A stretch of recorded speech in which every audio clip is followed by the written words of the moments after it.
Mərhəmətli və rəhimli Allahın adı ilə. Analar öz övladlarını tam 2 il əmizdirsinlər. Bu əmizdirməni tamamlamaq istəyənlər üçündür. Anaların yeməyi və geyimi şəriyyətə müvafiq qaydada uşağın atasının üzərinə düşür. Heç kəs qüvvəsi çatdığından artıq yüklənməz. Nə anıya öz övladına görə, nə də atıya öz övladına görə zərər verilməməlidir.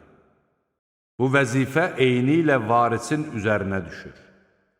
Əgər ata və ana özlərinin razılığı və məsləhəti ilə uşağı süddən kəsmək istəsələr, ikisinə də heç bir günah sayılmaz. Əgər siz uşaqlarınızı süd anasına əmizdirmək istəyirsinizsə və süd haqqını müvafiq qayda üzrə ödəsəniz, sizə heç bir günah olmaz. Allahdan qorxun və bilin ki, Allah sizin nə etdiklərinizi görür.